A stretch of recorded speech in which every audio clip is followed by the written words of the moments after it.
Antes de começarmos, subscreva o nosso canal para se manter atualizado com o nosso conteúdo mais recente e envolvente.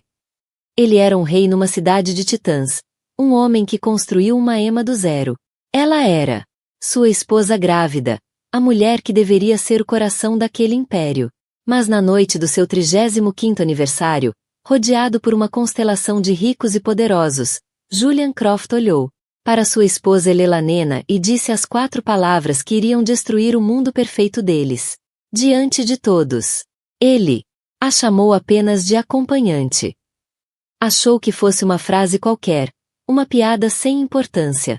Ele não fazia ideia de que era uma declaração de guerra. Pela manhã, a vida privada deles era a história mais pública do mundo, e os papéis do divórcio já eram virais. A cobertura flutuava sobre a cidade de Nova York como um reino à parte. Do 72º andar, a cidade não era um lugar de barulho e correria, mas uma tapeçaria cintilante e silenciosa, disposta para o prazer do seu dono, Julian Croft. Julian não apenas vivia na cidade.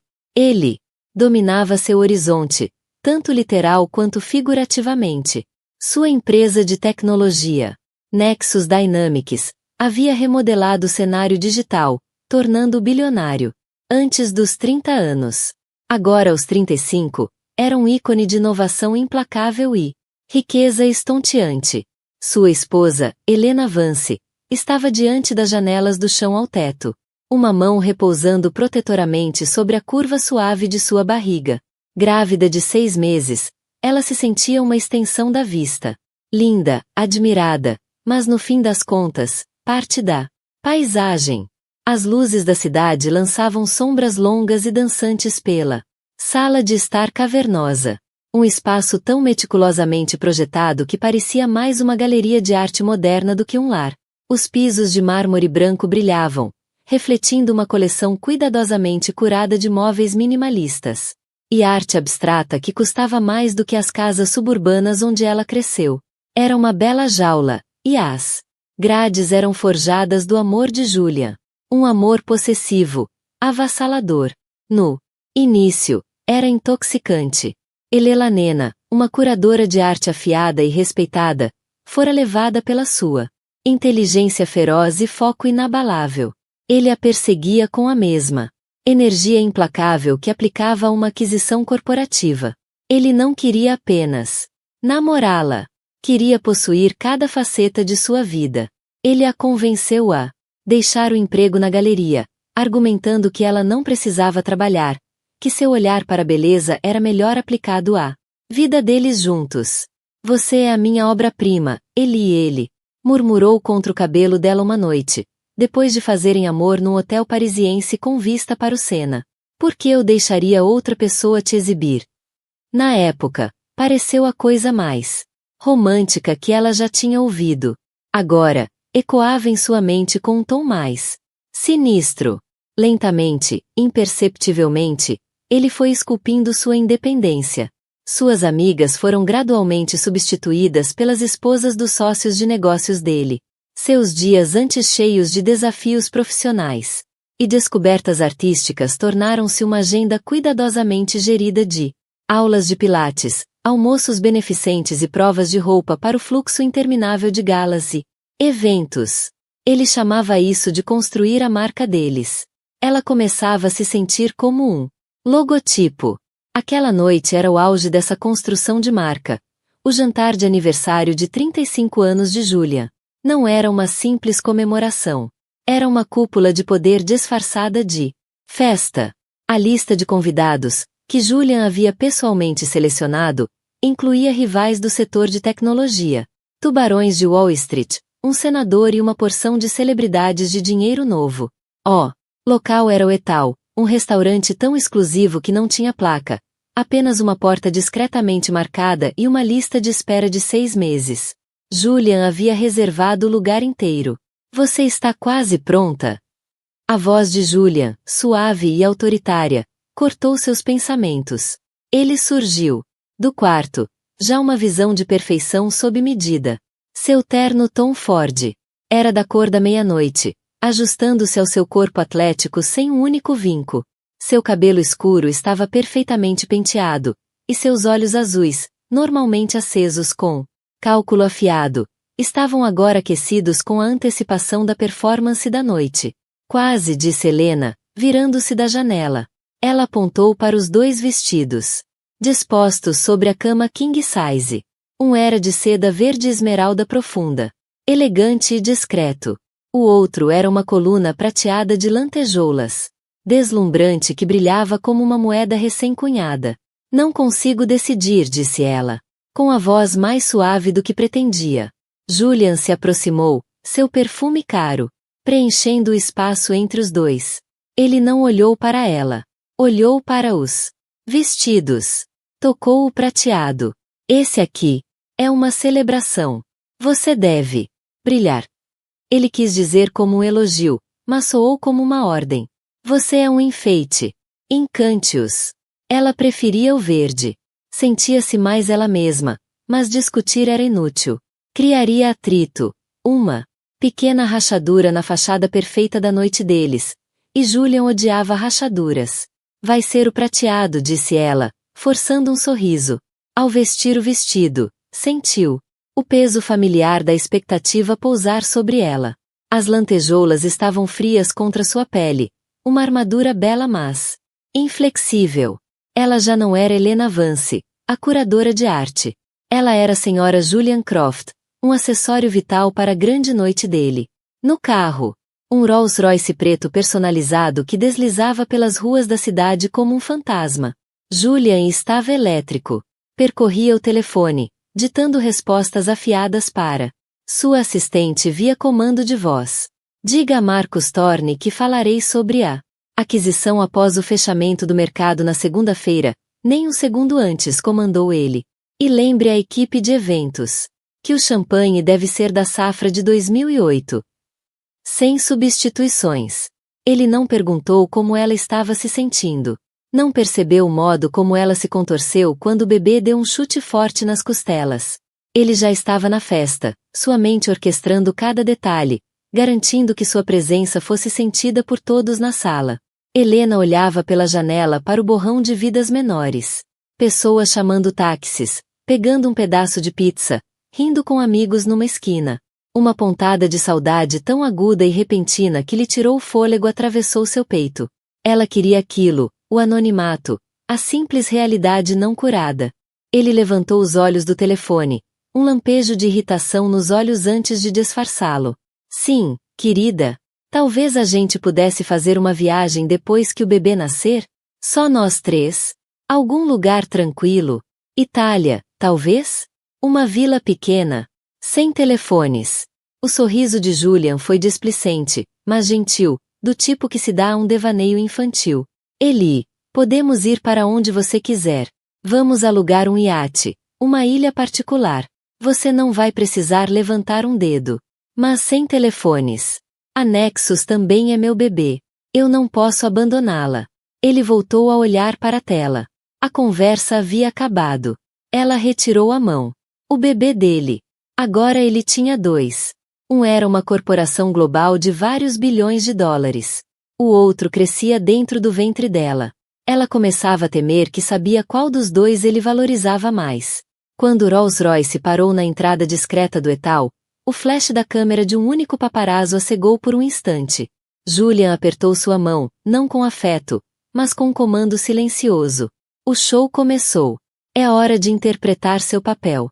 E, como uma tola, Helena sorriu, levantou o queixo e saiu do carro. O vestido prateado brilhava sob as luzes da cidade, pronta para brilhar por seu marido. O interior do Etal era uma aula de contenção opulenta. Iluminação suave, madeira escura e tons abafados criavam uma atmosfera de intimidade conspiratória. O ar vibrava com a baixa frequência do poder. O murmúrio coletivo de pessoas que moldavam mercados e influenciavam políticas. Era uma sala onde um comentário sussurrado poderia lançar uma startup ou afundar uma ação. Helena percorreu o salão com graça treinada, um sorriso caloroso fixo no rosto.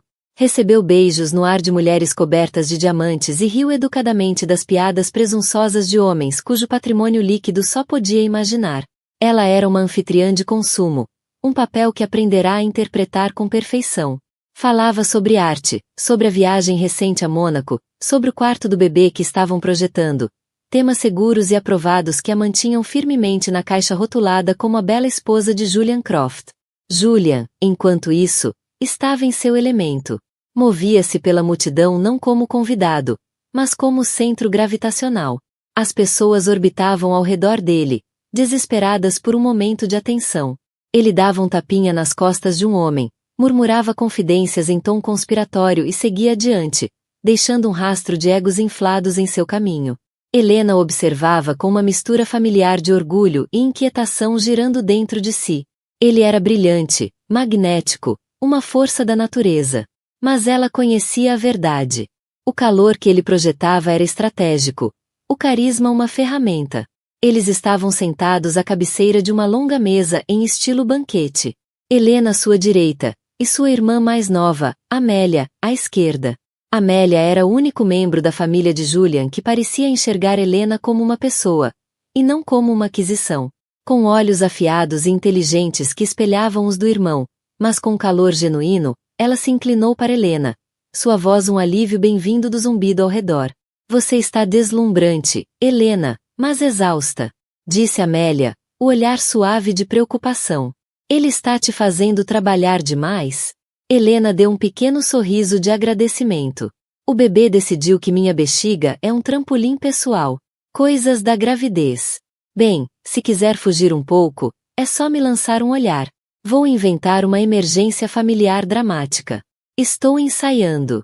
Elas compartilharam uma risada cúmplice antes de Julian bater com o garfo na taça, chamando a atenção. A sala silenciou instantaneamente. Amigos, colegas, começou ele, a voz ressoando com uma confiança treinada. Obrigado por estarem aqui. Dizem que a medida de um homem está na companhia que mantém. Olhando ao redor desta sala esta noite, sinto-me muito bem medido, de fato. Uma onda de risadas apreciativas seguiu-se. Ele continuou falando sobre o futuro da empresa, sobre fronteiras tecnológicas, sobre uma nova fundação filantrópica que estava lançando.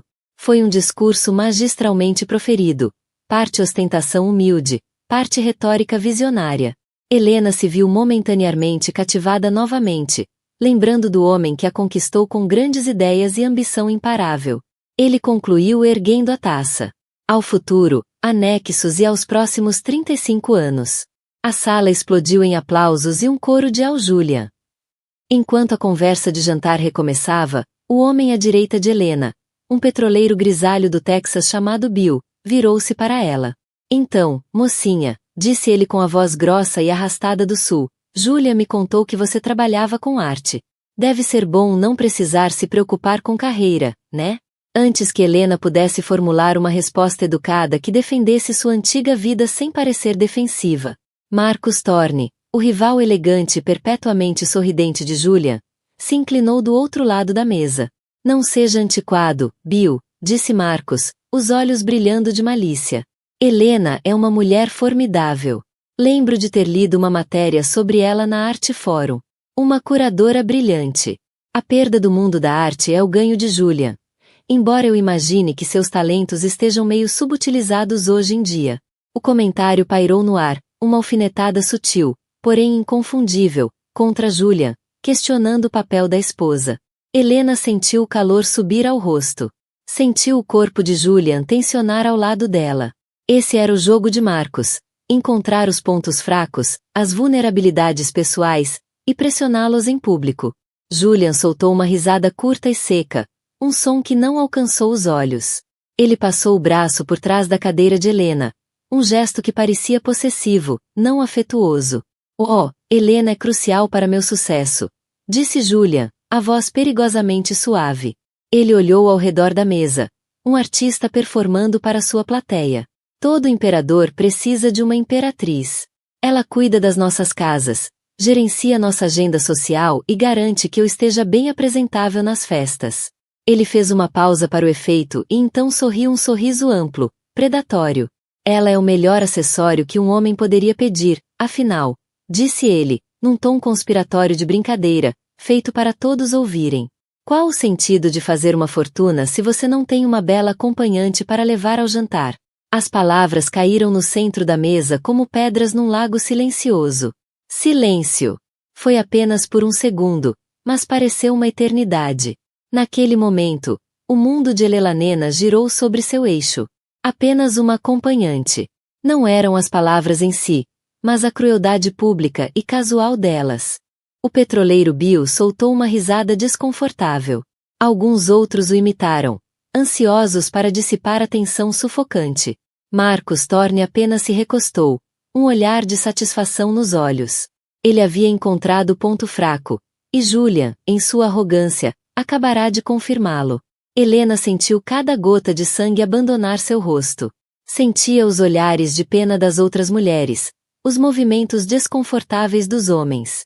Olhou para Julian, esperando, rezando, ver um lampejo de arrependimento, um sinal de que ele percebia ter ido longe demais. Não havia nada. Ele sorria, banhado na atenção, alheio à ferida que acabará de infligir. Ele não apenas a insultara. Revelara, da maneira mais clara possível, exatamente como havia. Ela não era sua parceira. Não era sua igual. Era um item de checklist para uma vida de sucesso. Ao lado da cobertura, do jato particular e do champanhe vintage. Sua visão se estreitou. O som ambiente do restaurante virou um zumbido distante. A única coisa que ela ouvia era a batida frenética e apavorada do próprio coração. Com uma calma que mais tarde a surpreenderia, Helena colocou o guardanapo sobre a mesa. Empurrou a cadeira para trás, o som rangendo alto no silêncio súbito da sala. Julian finalmente olhou para ela, o sorriso vacilando. Eli, onde você vai? Ela não olhou para ele. Não podia. Se olhasse, iria desmoronar, ou explodir. Em vez disso, olhou para Amélia, cujo rosto era uma máscara de pálido e horrorizado choque. Não estou me sentindo bem, disse Helena, a voz frágil, um fio fino. Acho que preciso ir para casa. Sem outra palavra, virou-se e se afastou da mesa. Caminhou com uma precisão estranhamente onírica, as costas eretas, a cabeça erguida. Sentia todos os olhos do restaurante sobre ela. Um peso físico contra sua pele. Não olhou para trás. Ela passou pela maitre preocupada, atravessou a porta discreta e saiu para o ar fresco da noite, deixando para trás o som do marido chamando seu nome. O caminho de volta à cobertura foi um borrão de postes de luz e lágrimas. Assim que entrou no casulo silencioso do Rolls-Royce, a compostura que lutara tanto para manter-se despedaçou em 1000 pedaços. Um soluço dilacerante rasgou sua garganta, cru e doloroso. Ela se encolheu no banco de couro macio, envolvendo os braços em torno da barriga como se pudesse proteger seu filho ainda não nascido dos estilhaços do seu próprio coração partido. Apenas uma acompanhante. A frase ecoava e ecoava em sua mente, cada repetição torcendo ainda mais a lâmina. Não foi um erro. Não foi um escorregão. Foi a verdade exposta sob as luzes duras do escrutínio público. Todos os pequenos desprezos, as opiniões ignoradas, as suaves coerções dos últimos 3 anos de repente fizeram sentido. Não eram incidentes isolados. Eram parte de um padrão. Ele não estava construindo uma vida com ela. Estava encaixando-a dentro da vida dele. Quando as portas do elevador se abriram diretamente no apartamento, as lágrimas haviam cessado, substituídas por uma clareza fria e aterrorizante. A cobertura, antissímbolo do sucesso compartilhado dos dois, agora parecia um mausoléu. A arte nas paredes, peças que ela antes amava, agora pareciam zombar dela com sua beleza silenciosa e estática. Ela caminhou pelos cômodos cavernosos, o vestido prateado, aquele que ele escolhera para ela, parecendo um figurino de uma peça que acabará em tragédia. Entrou no quarto e arrancou o vestido, deixando cair numa pilha reluzente no chão. Vestiu uma calça simples de cachemir e uma camiseta macia, roupas que pareciam sua própria pele. Por um momento, apenas ficou parada no centro do cômodo, respirando. Inspira. Expira. O silêncio era absoluto. Ele não a seguirá. Ele havia escolhido sua festa, sua plateia, em vez da esposa grávida e em frangalhos. Isso, mais do que qualquer coisa, lhe disse tudo o que precisava saber. Seu olhar caiu sobre o reflexo no espelho grande e ornamentado. Ela viu uma mulher que mal reconhecia. A curadora confiante e ambiciosa, que antes comandava salas de leilão e debatia a teoria da arte com paixão, havia sumido. Em seu lugar, uma figura pálida e assombrada, com sombras sob os olhos. Mas, ao olhar mais de perto, viu algo mais surgir no fundo daquele olhar. Uma centelha do antigo fogo, um lampejo de desafio. O amor que sentia por Julian tinha sido real, mas fora construído sobre uma fundação de ilusão. A ilusão de que ele a via como igual. Naquela noite, ele destruiu essa fundação com uma marretada. E, entre os escombros, Helena soube que não poderia reconstruir, nem por si mesma, e certamente não pelo filho que carregava. Ela não criaria um filho ou filha numa casa, onde a mãe fosse considerada um acessório. A decisão, quando veio, não foi um rompante emocional. Foi uma conclusão calma, racional. Estava acabado. Mas ela conhecia Julian. Ele não a deixaria ir tão facilmente. Não porque não pudesse viver sem ela, mas porque sua partida seria um desastre de relações públicas. Uma rachadura em sua armadura. Seria uma mancha em sua marca perfeita. Ele lutaria, não com amor, mas com advogados e acordos de confidencialidade. Tentaria controlar a narrativa, pintar Helena como instável, emocional, ingrata. Iria enterrá-la em taxas jurídicas e vergonha pública. Ela não deixaria isso acontecer. Ele a humilhou publicamente. Definiu-a diante do mundo. Ela decidiu, naquele momento, que iria se redefinir, também publicamente. Ela não seria vítima da história dele. Seria a autora da sua própria. Com as mãos surpreendentemente firmes, alcançou o telefone. Percorreu os contatos. Dezenas de nomes ligados a Julian, não a ela. Parou em um. Chloe Bennet. Chloe não era apenas sua melhor amiga da faculdade. Era uma das advogadas de divórcio mais temidas de Nova York. Uma tubarão especializada em casos de alto conflito e alto patrimônio. Continuaram próximas. Mas Helena via menos à medida que se afundava mais no mundo de Julian. Julian achava a independência de língua afiada de Chloe insuportável. Agora, era exatamente disso que Helena precisava. Ela apertou o botão de chamada. Passava da meia-noite, mas ela sabia que Chloe atenderia. Helena! A voz de Chloe surgiu, instantaneamente alerta. Está tarde. Está tudo bem? É o bebê. O bebê está bem, disse Helena, a voz firme. Mas meu casamento acabou. Houve uma pausa do outro lado da linha. Não de choque, mas de entendimento sombrio. Chloe nunca fora fã de Julian. O que ele fez?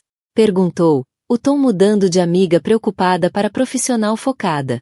Helena contou tudo. O jantar. Os convidados. A provocação calculada de Marcus Thorne. E então, as 4 palavras. Ele me chamou de acompanhante. Ela ouviu Chloe soltar o ar lentamente. Aquele filho da puta narcisista e condescendente, disse Chloe, o veneno na voz como um bálsamo para os nervos em carne viva de Helena. Ok, me escuta. Onde você está agora? Estou na cobertura. Ele ainda está na festa. Ótimo. Precisamos agir rápido antes que ele volte para casa e tente consertar isso com um talão de cheques e algumas lágrimas de crocodilo. Helena, o que você quer que aconteça? Esse era o momento da verdade. A antiga Elelanena teria desejado desaparecer. Se esconder. A nova Elelanena, aquela forjada no fogo da humilhação daquela noite, tinha outra resposta. Quero divórcio, Chloe, disse ela, a voz ganhando força. E quero ser eu quem conta a história. Ele tirou minha voz, meu coração, minha carreira, minha identidade. E eu vou recuperá-los. A partir de amanhã de manhã. Um sorriso lento surgiu na voz de Chloe. Entendi. Você não quer apenas deixá-lo. Quer deixar uma marca. Enquanto isso, você precisa arrumar uma mala. Apenas o essencial. Coisas que ele não vai notar de imediato. Passaporte, documentos pessoais, qualquer joia com valor sentimental que não tenha sido presente dele. Tem um apartamento corporativo em Midtown que está vazio. É seguro e ele não saberá procurar você lá. Vou mandar um carro em 1 hora. Não pegue nenhum dos carros dele. Entendeu? Sim, disse Helena, uma onda de adrenalina dissipando os últimos vestígios de tristeza. Ela já não era só uma vítima. Era uma estrategista. Ótimo! Agora, a outra parte, continuou Chloe, a voz baixando para um sussurro conspiratório. A narrativa.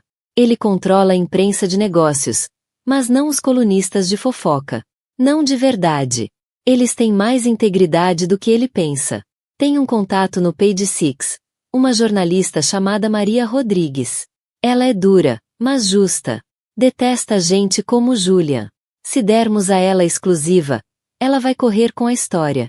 Vazamos a matéria junto com uma cópia da petição de divórcio arquivada. Marcamos para 5 horas da manhã. Vai estourar na internet assim que a cidade acordar. Será a notícia número 1 antes mesmo do mercado abrir.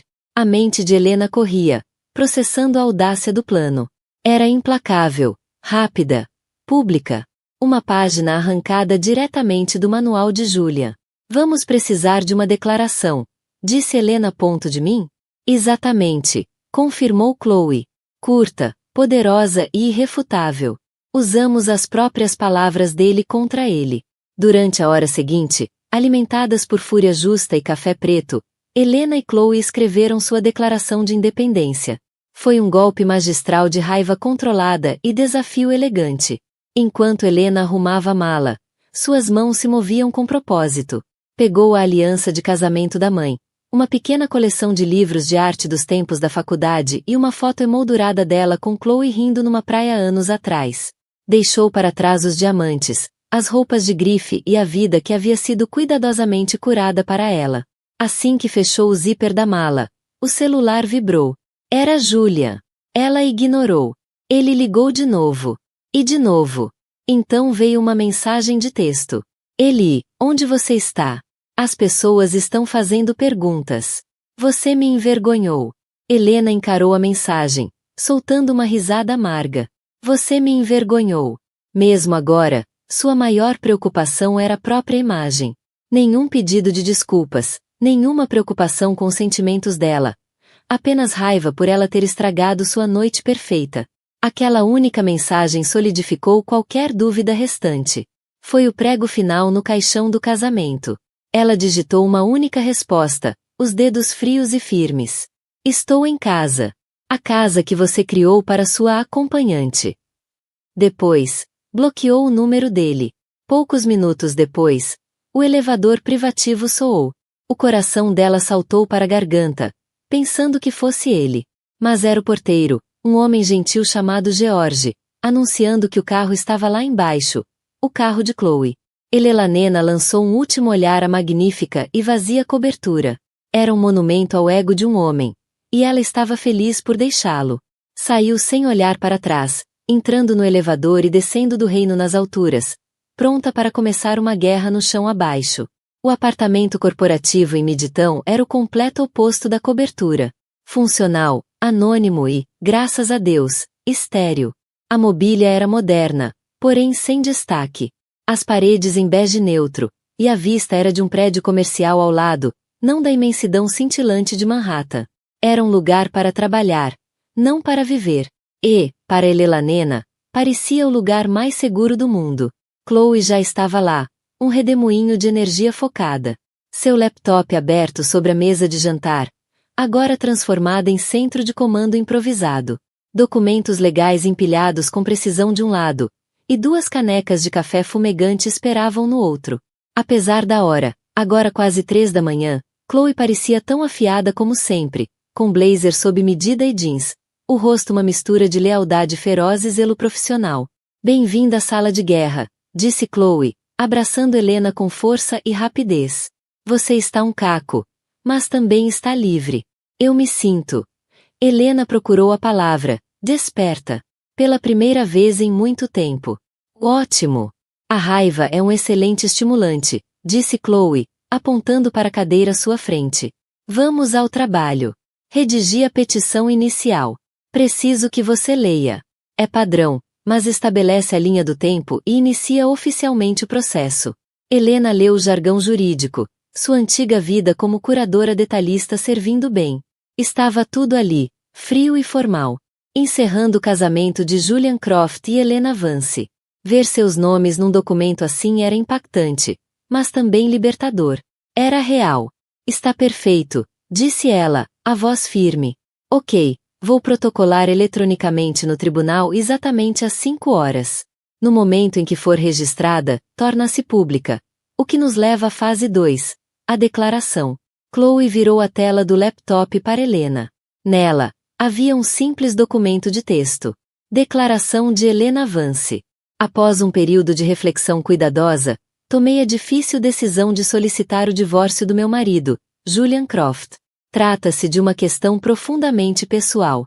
Mas, considerando a natureza pública de nossas vidas, decidi compartilhar minha verdade diretamente. Um casamento deve ser uma parceria entre iguais, construída sobre amor e respeito mútuos. Na noite passada, meu marido resumiu publicamente e de forma sucinta nosso casamento ao me chamar, a mim, sua esposa grávida, de apenas uma acompanhante. Essa caracterização não é uma base sobre a qual posso construir um futuro, para mim ou para meu filho.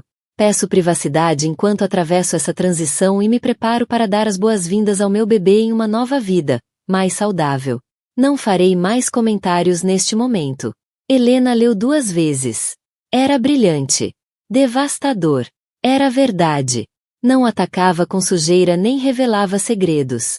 Apenas segurava um espelho diante das palavras de Julia, deixando sua arrogância se tornar sua ruína. A menção à gravidez era um golpe de mestre, transformando-a de esposa desprezada em mãe protetora. Chloe, isso é letal. Essa é a ideia, disse Chloe com um sorriso sombrio. Não estamos jogando o jogo dele. Estamos mudando as regras. Ele usa poder e dinheiro.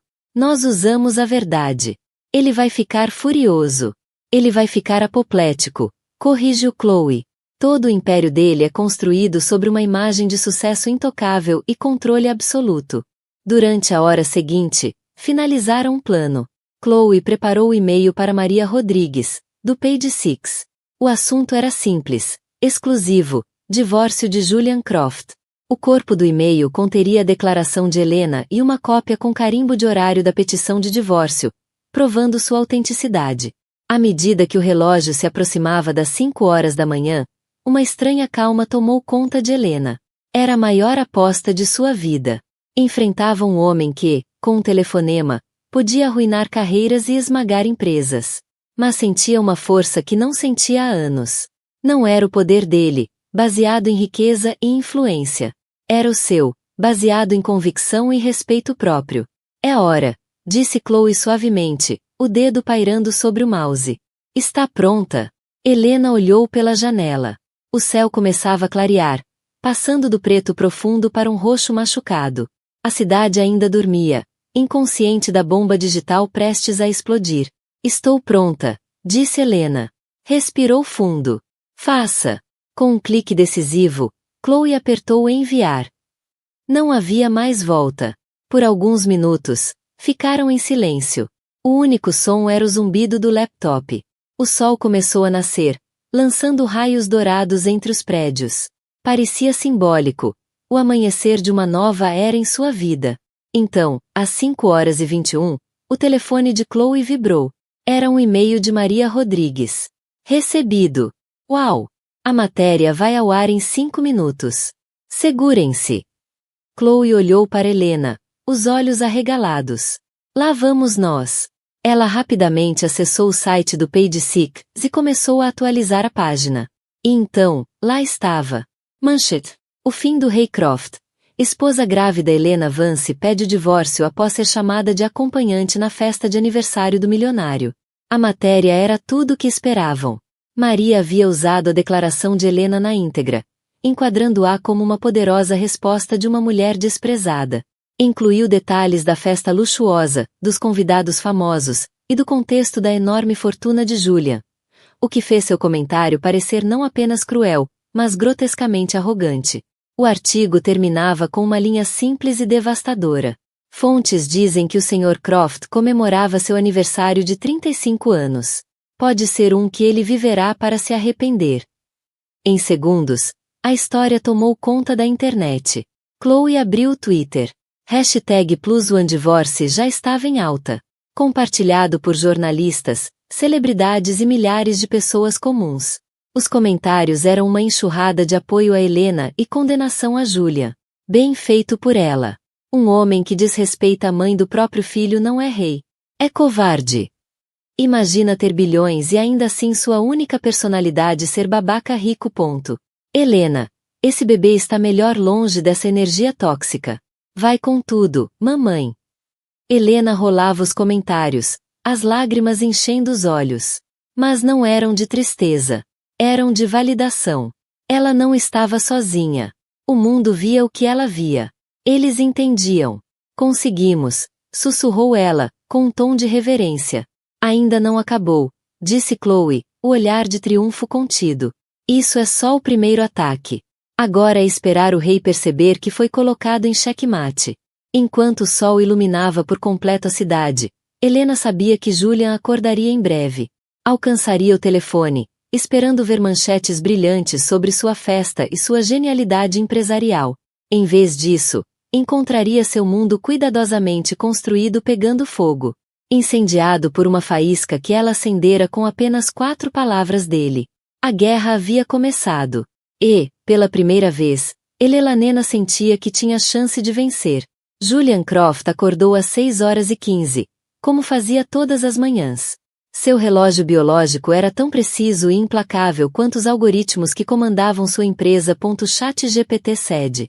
Ele esticou a mão para o celular na mesa de cabeceira, um reflexo automático, pronto para verificar os mercados futuros e os e-mails da madrugada vindos de seus escritórios na Ásia.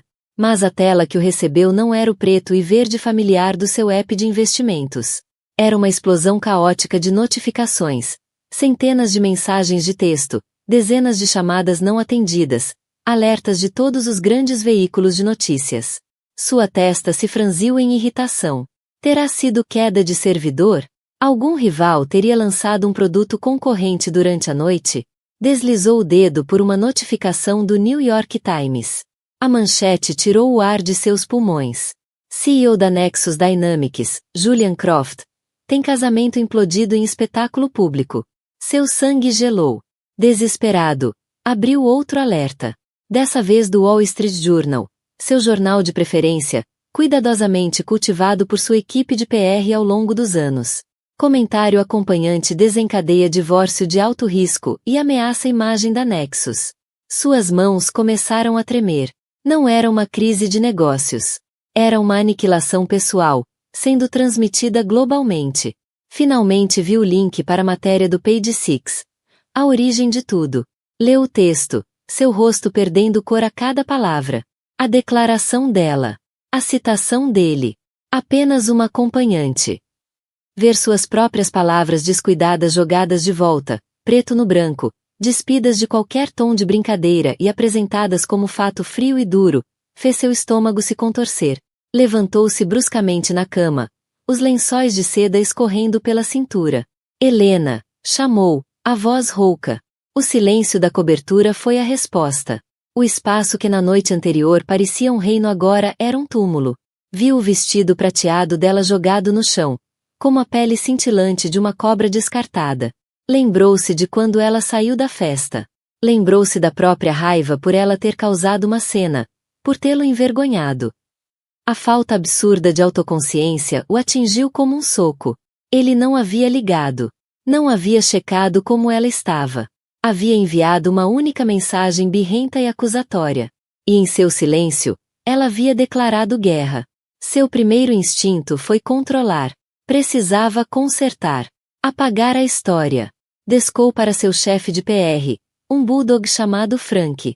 Eram 6h30, mas Frank atendeu no primeiro toque, a voz já tensa. Julian, estou tentando falar com você há 1 hora. Isso é um furacão categoria 5. Acabe com isso, Frank, rosnou Julian, andando de um lado para o outro no chão de mármore. Não me importa o custo. Ligue para os editores. Ameace cortar o investimento em publicidade. Solte um comunicado. Diga que ela está instável, que é hormonal por causa da gravidez. Houve uma longa pausa do outro lado da linha. Julian, eu não posso. Como assim não pode? Rugiu Julian. Eu te pago 7 dígitos por ano para resolver problemas.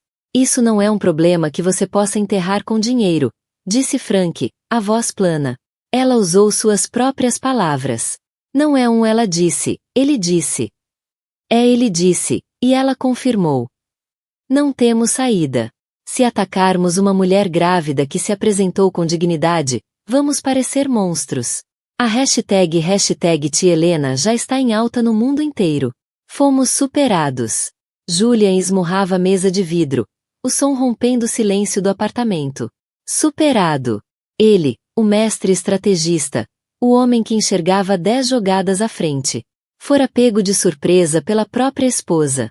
A mulher que ele acreditava ser um belo e obediente acessório havia executado um ataque midiático de nível corporativo. Seu celular vibrou. Era sua irmã, Amélia. Ele atendeu, pronto para esbravejar, mas ela falou primeiro, a voz gelada de fúria. Acabei de ver a notícia, Julian, e preciso dizer, estou enojada. Amélia, agora não é hora. É exatamente a hora, disparou ela. Sentei ao seu lado ontem. Eu vi o que você fez. Vi o rosto dela. Vi ela morrer por dentro. E você nem percebeu. Estava ocupado demais agradando seus bajuladores. O que há de errado com você? Você realmente achou que ela simplesmente engoliria aquilo? Que ela sentaria ali, sendo sua acompanhante bonita e silenciosa, para sempre? Foi uma piada, pelo amor de Deus. Não, não foi, respondeu Amélia, a voz afiada como lâmina. Uma piada é engraçada. Aquilo foi uma revelação. Foi a verdade de como você a vê. E ela foi inteligente o suficiente para finalmente acreditar em você. Você não perdeu uma acompanhante, seu idiota. Você perdeu sua esposa. E, pelo que parece, está prestes a perder muito mais. Ela desligou. Aquele tom final foi mais devastador que qualquer manchete. Amélia sempre fora sua defensora, seu ponto de equilíbrio. Agora estava com Helena. A realidade de seu isolamento começou a se instalar. Tentou ligar para Helena. A chamada não completava. Um choque. Ela havia bloqueado seu número. Estava completamente isolado. O dia virou um pesadelo. O Conselho de Administração convocou uma reunião emergencial. As ações da Nexus Dynamics, construídas sobre sua imagem de estabilidade visionária, caíram 12% no pré-mercado, eliminando bilhões em valor. A percepção pública era catastrófica. Como poderia liderar uma gigante global de tecnologia se sua vida pessoal era um incêndio descontrolado provocado por ele mesmo? Marcus Thorne, com alegria maliciosa, adicionou lenha à fogueira, dando uma citação a Bloomberg. A cultura de uma empresa começa no topo. Aqui, priorizamos parceria e respeito. É uma pena que outros não façam o mesmo. Foi uma adaga, e acertou em cheio. Julian passou o dia trancado com sua equipe jurídica. Eles estavam sóbrios, realistas. Helena está sendo representada por Chloe Bennett, disse Henderson, seu advogado principal. Chamam ela de a executora. Ela vai direto na jugular. Julian. A primeira jogada foi o ataque na mídia. A próxima será financeira. Dada a humilhação pública e a alegação de sofrimento emocional, ela não vai apenas levar metade. Vai levar metade mais um prêmio por danos morais. E o juiz vai conceder. Julian afundou na poltrona de couro do escritório. A cidade cintilando com escárnio pela janela. Passará a vida construindo uma fortaleza impenetrável de riqueza e poder. Acreditava ser invencível. Mas, numa única noite de arrogância deslumbrante, dera à esposa a chave dos portões. E ela não apenas saiu. Ela o trancou lá dentro e incendiou tudo. Repassava o momento repetidamente. O olhar presunçoso em seu rosto. O silêncio ferido e chocado de Helena. Ele tinha feito aquilo. Tinha dito aquelas palavras. Estava tão obcecado com a imagem de poder, que destruiu a única pessoa que o amava por quem ele era por trás da fachada. Pensou no bebê. Seu filho. Um filho que agora nasceria em um lar quebrado, com pais transformados em manchete de tabloide. Ele queria um legado. Um herdeiro para seu império. Agora, seu legado era uma hashtag viral. Tarde da noite, sozinho na vasta e silenciosa cobertura, Julian Croft finalmente compreendeu. Ganhará todas as batalhas que travara. No conselho, em Wall Street, no mundo da tecnologia. Mas perderá a única guerra que realmente importava. O silêncio não era mais apenas ausência de som. Era o som do futuro. Um futuro sem ela. E era ensurdecedor. 3 meses se passaram. O furacão inicial do anúncio de divórcio eventualmente se dissipou, como toda história viral, substituída por novos escândalos e indignações frescas. Mas as brasas continuaram acesas. A expressão divórcio do acompanhante entrou no léxico cultural. Um atalho para um tipo específico de queda arrogante em alta escala. Para Julian, as consequências foram duradouras. O acordo de divórcio foi tão brutal quanto Chloe prometera. Helena, guiada pela mente jurídica afiada da amiga, recusou-se a ser silenciada por um nada hermético. Em vez disso, aceitou um acordo estritamente financeiro, mas imenso. Levou não apenas sua parte dos bens matrimoniais, mas uma porção significativa das ações pessoais de Julian na Nexus Dynamics. O suficiente para torná-la independentemente rica por 100 vidas. E o bastante para diluir o controle dele sobre a empresa que ele considerava sua alma. Conselho, assustado com sua imprudência, aproveitou a oportunidade para nomear um novo presidente, deixando Julian com o título de CEO, mas retirando dele a autoridade final. Pela primeira vez em sua vida adulta, ele estava prestando contas a alguém além de si mesmo. Seu reino encolhera. Os antigos associados mantinham distância. Os convites para festas sumiram. Seu círculo social, construído sobre o solo instável do poder e da proximidade, desmoronara. Ele ainda era bilionário. Mas um bilionário diminuído. Um conto de advertência sussurrado nas mesmas galas onde antes reinava. Vagava pela cobertura silenciosa como um fantasma na vida que havia construído, e depois incendiado. Helena, por outro lado, havia desaparecido. Não deu uma única entrevista de seguimento. Não posou para capas de revistas. Não assinou contrato para nenhum livro. Após sua declaração poderosa, simplesmente sumiu da vista do público, negando à mídia faminta o segundo ato dramático que tanto ansiava. Ela saiu do apartamento corporativo de Chloe e deixou Nova York completamente. Comprou uma propriedade ampla e ensolarada em Santa Bárbara, Califórnia. Era uma casa antiga, uma hacienda em estilo espanhol, com paredes brancas espessas, telhado de terracota e um pátio transbordando de buganvílias. Privada, escondida nas colinas, com vista para o Oceano Pacífico. Era um lar, não uma vitrine. Sua vida era tranquila e intencional.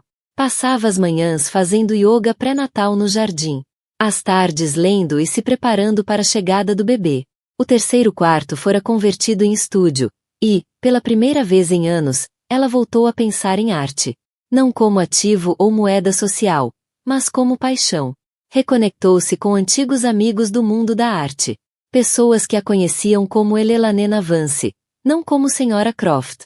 Falavam sobre pinturas e artistas, não sobre ações e eventos de gala.